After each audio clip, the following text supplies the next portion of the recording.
टिळक चौकातील जुने श्री वीरभद्रेश्वर यात्रा महोत्सव मोठ्या उत्साहात संपन्न झाला। टिळक चौकातील जुने श्री वीरभद्रेश्वर यात्रेचा महोत्सव मोठ्या उत्साहात संपन्न झाला। वीरभद्रेश्वर हा शंकराचा परम अवतार असून शंकराच्या जटेमधून याची उत्पत्ती झाली आहे। वीरभद्रेश्वर वीरशैव समाजाचे कुलदैवत श्री वीरभद्रेश्वर आहे। याची पूजा रूढी परंपरा अंतर्गत 3 वर्षातून एकदा संभळ पूर्वज आदींच्या साक्षीनं केली जाते। दरम्यान चंपाषष्ठीनिमित्त टिळक चौकातील जुने वीरभद्रेश्वर यात्रेचा महोत्सव मोठ्या परंपरागत शैलीनं पार पडला। यात युवराज स्वामी यांनी 21 फुटांचं शस्त्र स्वतःच्या गालातून काढल्याचं चित्र पाहण्यास मिळालं। नागेश वळते यांनी 108 शस्त्र हातात टोचवून अग्नीमध्ये प्रवेश केल्याचं दिसलं।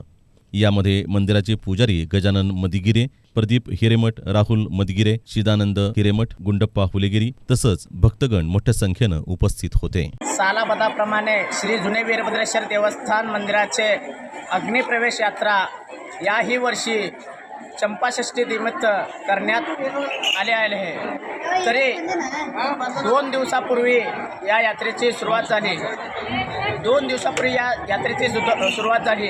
अनेक मानकरी लोक एका दिवसा अगोदर हळदी, श्री वीरभद्रेश्वराला हळदी, रुद्राभिषेक, पूजा, अग्नि प्रज्वलन, चंपाषष्ठीच्या 1 दिवसा अगोदर रात्री अग्नि प्रज्वलन केले जाते आणि दुसऱ्या दिवशी सकाळी श्री वीरभद्रेश्वराची यात्रा मोठ्या उत्साहाने